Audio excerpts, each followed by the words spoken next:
Hey everyone, it's Ben Hardy here, and in today's video I'm going to be reviewing the Integra Type S.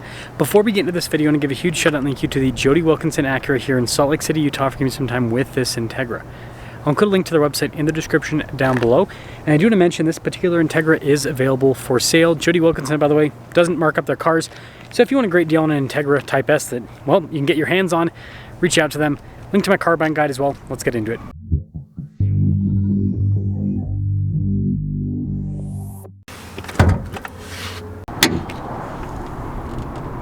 Under the hood, we have a turbocharged 2-liter 4-cylinder that's paired to a 6-speed manual. Power outputs with this are 320 horsepower and then 310 pound-feet of torque, with fuel economy being 21 around town and then 28 on the highway. Before we move forward with this review, I do want to mention if you want to see more videos just like this, then I recommend you subscribe because I post content every single day. So taking a look at the hood, you guys can see the cool vent there in the center. I think that just adds to the flare quite a bit. And then I love the new headlight design here with the Integra. Look at that, it's fancy.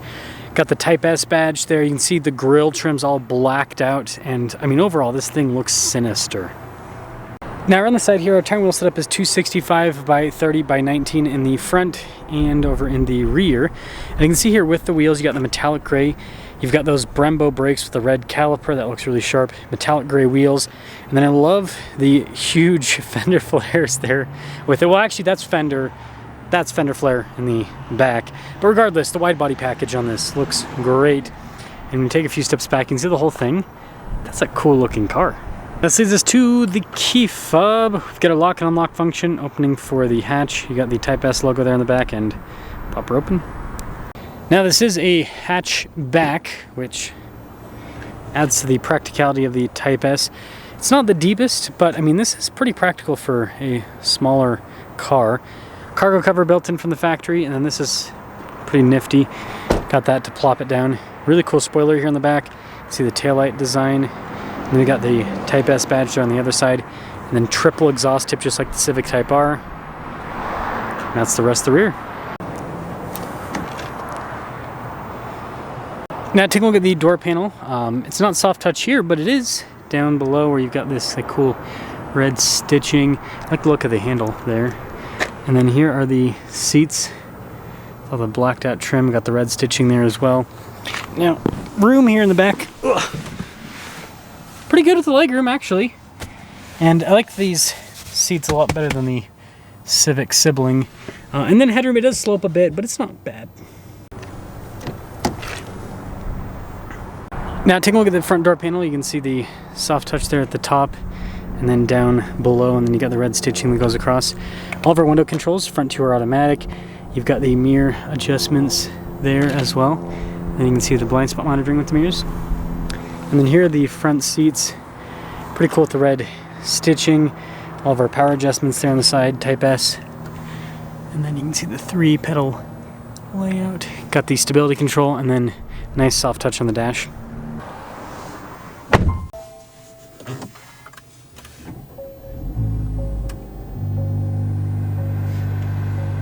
Now here's a quick look at the steering wheel. You can see we've got soft touch here at the top and at the bottom. We've got the Type S logo. And then it is perforated for a large section of the steering wheel, so pretty cool. We've got practical controls like our adaptive cruise control, steering assistance, volume and voice command controls as well. And then just traditional stocks on the back. Digital gauge cluster here in the center, which you can use to see different bits of information on systems within the vehicle, all that pretty normal stuff. Cool part is the drive mode.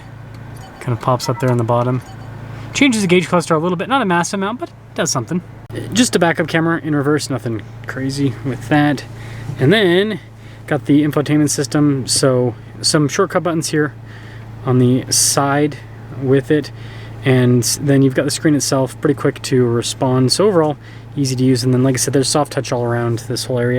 Got some cool vents down below, and then you can see with the dual zone climate heated seats on top of that. Some USB ports with the wireless phone charging pad. Drive mode select in this little area, including individual mode. And you can see with the parking, brake hold. Shifter here for the 6-speed manual transmission. We'll talk about this more while we drive it. And this is just the standard shifter head. Got the Type S. Some cup holders. Got the center console like this. This is pretty cool, the trim. And then no center for anything like that. So here's our window sticker, 2024 Integra Type S. And then here's your total MSRP, $53,595. And let's see how it drives.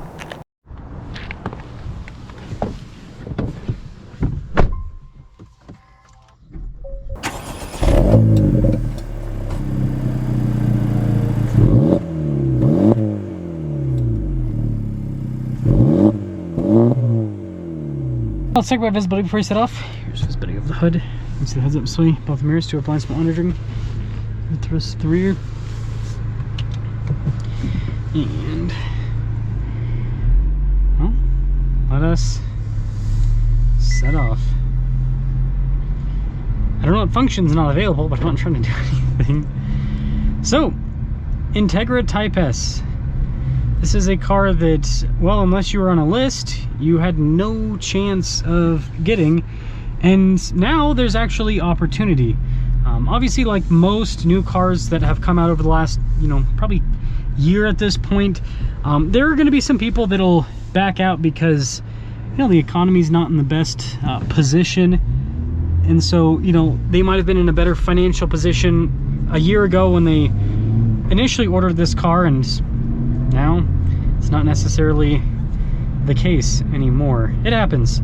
It's not just an Acura thing, it's happening with all the brands. I talk to dealerships about it all the time, where people ordered a car and yeah, life changes.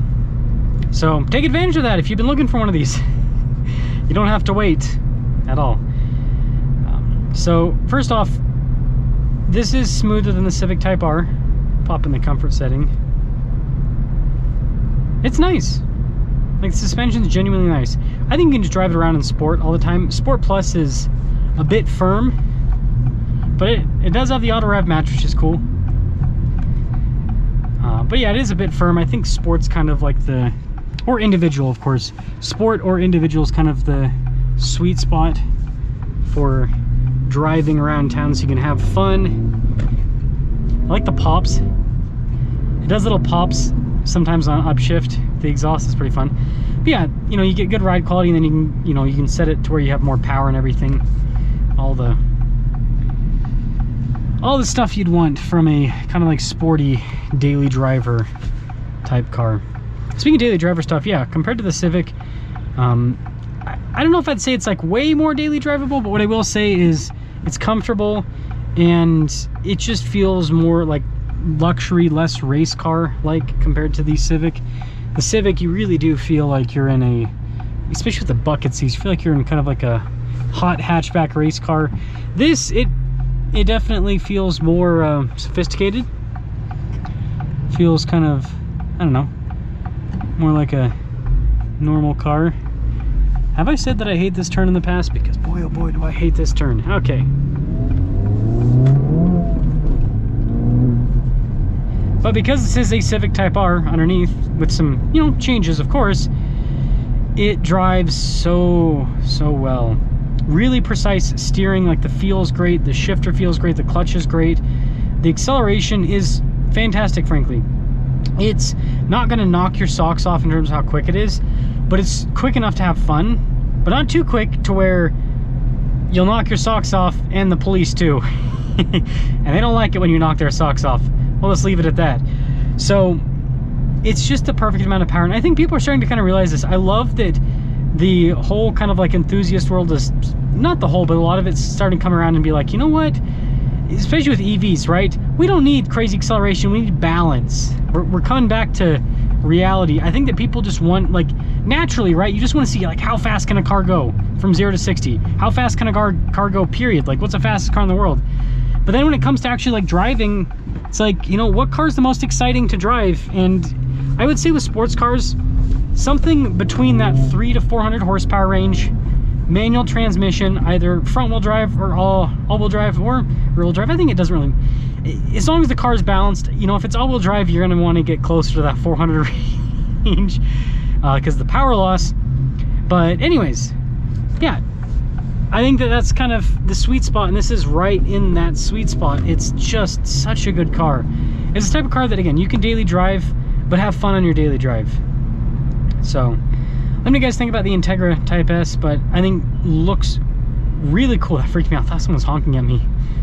I was like, what am I doing wrong? I'm driving down the road. But anyways, I just think they did a good job. It looks cool. It drives well. And I know some people are gonna gawk at the price, but it's not an easy car to come by. And that doesn't mean that, oh, you can charge more for it, but I think when you look at the equipment this has, I think it's worth it. And then the fact that it's hard to get makes it worth it. Because you look at the German brands and, you know, they'll charge more money for a similar car, and then it'll be super easy to get, right? They'll be dime a dozen, so then the depreciation will be brutal. I don't know what the depreciation is on one of these, but I imagine, you know, seeing that they're pretty much sold out still, it's probably gonna have some level of resale value. So let me know what you guys think about the Type S.